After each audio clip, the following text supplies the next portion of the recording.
Some of you may have figured out we're not home yet. We're only halfway there.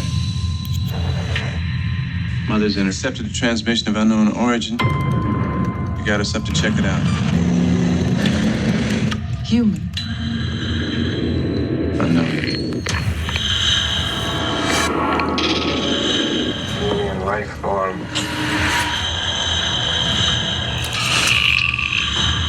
Wait a minute, this movement.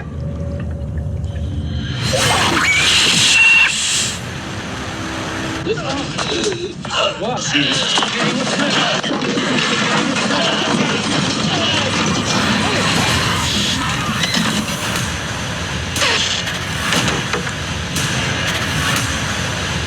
gotta be a way of killing it. You still don't understand what you're dealing with, do you? Perfect. Call goes.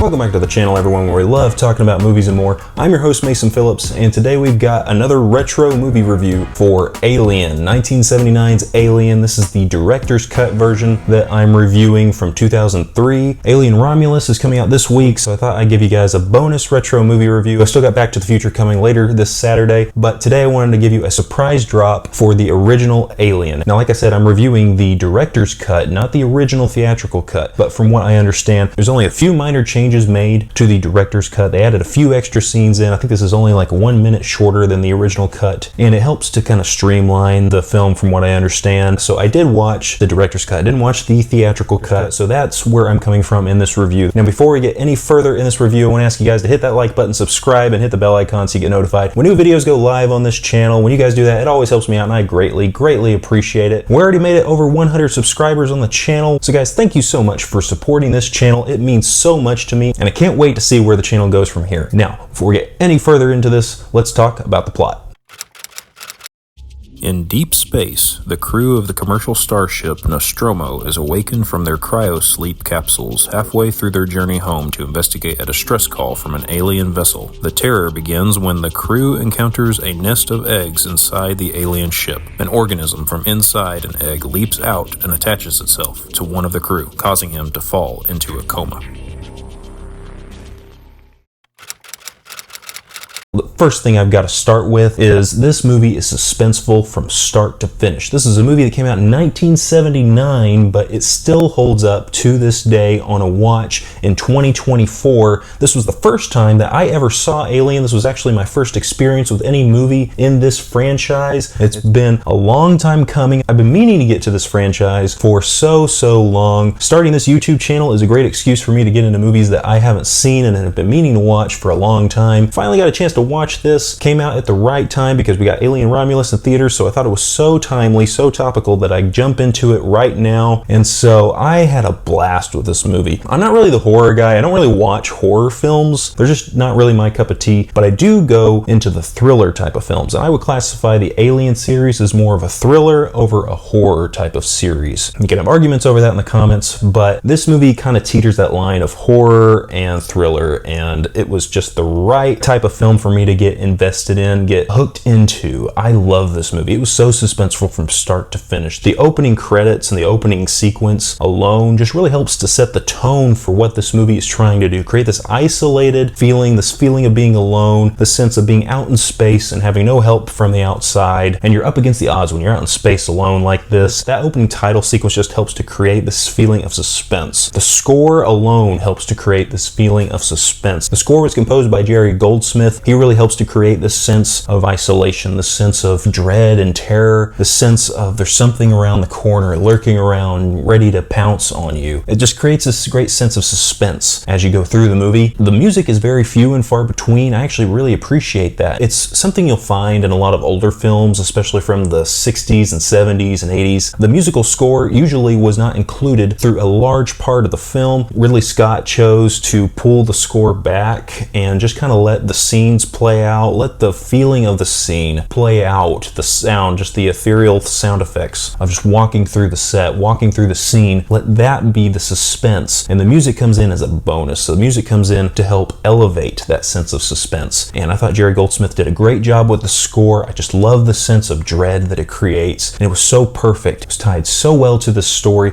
There is that feeling of isolation. There's that feeling of otherworldliness. The design for this film was inspired by H.R. Geiger and his artwork, and he was actually the one who designed the look of the alien creature, the xenomorph. I love the feel, the sense of this otherworldly alien species that has created these otherworldly beings on this planet that we've landed on here in the film. I know they kind of go into a backstory in the film Prometheus and Alien Covenant. Haven't seen those movies. I thought it was best that I just jump into the original film before going into Romulus, so I just wanted to get that original sense of where the franchise started. Usually I'm the guy who likes to go chronologically, so if there was a movie set earlier in the timeline, I'm going to research that and figure out where do I start chronologically with the series, but I decided no, I'm going to start with the original film, and I think that was the best place for me to start. I was just picking up on the story as we were going from start to finish. I love being on that journey of just not knowing really anything about this. Yeah, I know a little bit about the Alien series in pop culture. I knew what the Xenomorph was, I knew what the face hugger was, who Ripley was, Sigourney Weaver's character, so I knew elements of the series, but I didn't know a whole lot about it. And so finally getting to go into this film pretty much blind, aside from the other stuff that I knew going into it, I really appreciated that. Kind of going into this really fresh and just experiencing this movie for the first time. It holds up. It got me gripped from beginning to end. So if you're worried about jumping into this film just because it's an older movie, don't worry about that. This movie is still a great ride. If you're a cinephile, if you just love movies in general, you love sci-fi films, and you love that little edge, that little sense of horror, even if you're not really a big fan of horror, I still think you're going to love this movie. I think you're going to enjoy this movie. I think you're going to get a real kick out of it. And again, there's just that sense of feeling alone, that sense of isolation. It's created especially in the fact that we have people dropping off like flies left and right. I'm not going to go too much into detail. I know this movie's from the 1970s, but I don't want to spoil anything for you guys. This is the first time I saw this movie, and so I want all of you to be able to go into it fresh. There will be people that will die in this movie. I'm going to say that up front. There will be people that will be lost. Part of the crew will be lost. That's just what you get out of this kind of film. But that sense of dread, that sense of isolation, that sense of feeling alone, that you're up against the odds, it does a really good job of just creating this tone, creating this feel, great sense of dread. It was a great part of the film. I really appreciated that aspect of it. The effects, again, they hold up in 1979. Now this movie came out 2 years after the original Star Wars came out in 1977. So there's actually a few callbacks to Star Wars. When you see the Nostromo coming in on screen, there's a couple points where it feels like that Star Destroyer that came in at the beginning of A New Hope. Callbacks to Star Wars and other science fiction projects that came before this movie. Just the scale and the scope. And there's not a whole lot of visual effects. You know, you do have the Xenomorph, you do have the face hugger, you have a few other elements here, but mostly it's done in dioramas and miniatures. I just think it really holds up. It really works, especially because a lot of this film is shot in the dark. The darkness kind of helps to hide some of those older looking effects, but I think the lighting, the look, the design, it all works with each other. It all helps. And this movie doesn't rely on the visual effects for the most part, because you don't see the Xenomorph that much. It's really just knowing that it's there, but the fact that you know it's there, you don't really have to see it a whole lot, and so that really helps with the setting. Again, it holds up from 1979. Watching this in 2024, there's a few shots where I'm like, yeah, that could have been polished, that could have been a little bit better. But knowing that this came from another era, an era that was pre-CGI, CGI was not really a part of the movie making process at this time. It wasn't available to filmmakers at this time. Knowing the limitations that they had to work with, it really works. It shows the care that they took to create this film, create this setting. They didn't want to go too crazy with it. They couldn't go too crazy with it, and they did so well with just the limitations of the technology that they had at the time. It all holds up. The effects, they really, really hold up. Another thing that was really cool, really good, this movie is known for its icon. It's known for the central character, the hero figure of this film, other than the Xenomorph, other than the alien aspect of it. It's known for the role that Sigourney Weaver played in Ellen Ripley, and creating this great archetype. Not just a great character who happens to be a woman, but just a great character in general. Gender does not play a factor in here. It doesn't matter if she was a man, doesn't matter if she was a woman. I hate it when movies rely so much on the gender and they really make that a big point about the character. No, she was just a well-written character, and she's a character that creates this great archetype. You know, characters like Princess Leia, characters like Ellen Ripley, you know, they create this great archetype of just a hero character in these films. And she was just a great lead for this film. She was so entertaining to watch on screen. I was so bought in with her performance, and it's so frustrating. She happens to be the only one that really knows what's going on. She's the only one that's wise to what's going on outside, warning everybody not to come in with this parasite, this alien alien that they have come into contact with. She's the only one that has any kind of intelligence, it seems, in the entire cast. But it's not played to demean the other characters. She just happens to be a couple steps ahead of everybody else. But she's also this character that is unequipped, not really prepared for the situation, and just rises to the occasion within the plot of the film, within the story of the film. So she's a great archetype for this kind of character. Female character, male character, gender doesn't matter in this. She's just a well-written character, and I appreciated that. Sigourney Weaver played this character wonderfully.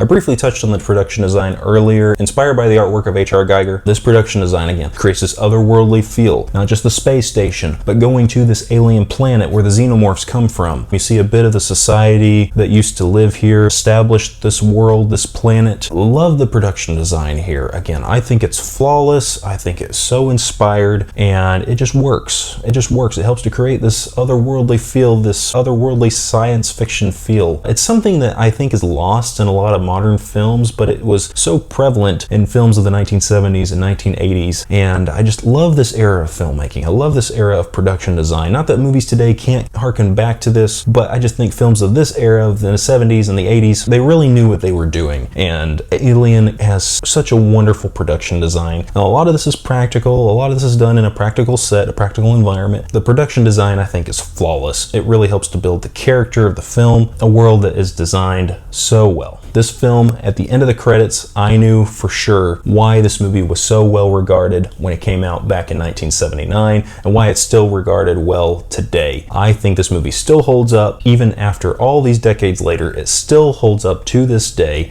and is still worth watching in 2024. Alright, so what was mixed about Alien? Well, I just have one thing to hit on, and that is the supporting cast. Not that the supporting cast did a bad job, it's the characters themselves. There's nobody you can really root for other than Ripley in this movie. Everybody is making bad decision after bad decision after bad decision, and then when the characters want to finally follow Ripley's lead, it's too little too late. Time and time again, people are always coming up against her. Ripley is the only one that knows exactly what needs to be done. She's the only one following protocol, and it was just so frustrating watching all of these other characters make bad decision after bad decision after bad decision. Again, if they had just listened to her, none of this would have gone down, none of this would have happened. Now, it did make sense when we got the reveal. Spoiler alert real quick. We get that reveal of Ash and who he actually is. He's this android, this robot, who has got his own mission to preserve the life of the xenomorph, preserve the life of the alien, bring that alien back to Earth. Now, obviously, this goes in direct conflict with the rest of the crew, goes in direct conflict with Ripley, but it does make sense as to why he opened the doors, why he let Kane, who had the face hugger on him at the time, why he let the xenomorph in the first place. It makes perfect sense why he didn't follow protocol. So I can't be frustrated with him and his character, but I can be frustrated with everybody else. I know that was the writing, that was the plot of the film, but there were times where I just wish one other person would have listened to Ripley. One other person would have had her back. Unfortunately, that was not the case. Finally, what was bad in Alien? Only got one thing in this section too. That happens to be when the characters are a little bit emotionless. It doesn't happen often, it's very few and far between, but there's just a couple times when I don't feel like there was any emotion really pulled from these characters. Not that these characters are played flat in any sense, but they're also not really reacting to the danger of the situation. You know, some characters are, but I don't feel like Dallas was really reacting to the danger of the situation very well. Some of these other characters, other supporting characters, I don't feel like they were really reacting to the situation in the way that I would hope these characters would, in a sense of horror and a sense of dread. Towards the end, you kind of get that more. You really got that in Ripley throughout most of the film. I just feel like it was a little inconsistent with how they would react to certain situations in this film. That was just me. I don't know if you got that in your viewing the film, but that is how I viewed it, and it was just a little inconsistent at times. But again, it was very few and far between. It didn't happen very often, so it didn't really bother me that much at the end of the day. Final thoughts, guys. This movie was thrilling from start to finish. I am already automatically a fan of the Alien franchise. Now, I know some of these movies later on, from what I understand, didn't exactly hit with critics and audiences, but I really enjoyed Alien, the director's cut. I love this movie. It was so fun, such a blast, suspenseful from start to finish, and this movie was just a blast. I love the art style, the setting, the sense of otherworldliness, the sense of isolation. I thought that the effects were really good. They still hold hold up from 1979, watching this movie in 2024. Effects still hold up to this day. This movie still holds up to this day. There are points when it's paced a little slower than your modern film, but it still works. I think it really helps to create the sense of dread and isolation that they're going for. And it is a smaller film, you know, it's not this film that's on this great, big, grand scale, something that I also know the Alien films were kind of losing as they got further on into the series. And so, from what I understand, Alien Romulus will kind of harken back to this film. It does take place in the timeline after the events of this movie, and so I do appreciate that aspect of it. Keep these movies small, you know, not every movie needs to be save the world or save the universe. Sometimes you just need to save the space station. This was a very fun film. I really enjoyed it, and I definitely recommend it to all of you who are sci-fi fans, horror fans, fans of both genres, fans of thrillers. If you haven't seen Alien yet, go ahead and check it out. Now, if I'm going to give this movie a rating, it's got to be a 4.5 out of 5 or an A- on the letter scale. This movie is really good. A few little things that hold it back from being perfect, but a great movie nonetheless. I really like this movie, and I can't wait to watch more in the series. I am going to be doing a review over Alien Romulus, so I'm going to go see that movie this week, and I'll be giving you guys a review for it as soon as I can here on the channel, so be on the lookout for that. Go down in the comment section, let me know what you thought of Alien. If you have seen it, go down in the comment section, let me know what you thought of this film, and what your thoughts are on the series in general. Let me know what your favorite film in this series is down in the comments below. I'd love to hear your thoughts. Before you go, remember to hit that like button, subscribe, and hit the bell icon so you get notified when new videos go live on this channel. When you guys do that, it always helps me out, and I greatly appreciate it. Hope you all have an awesome and a fantastic day, and I'll see you in the next video.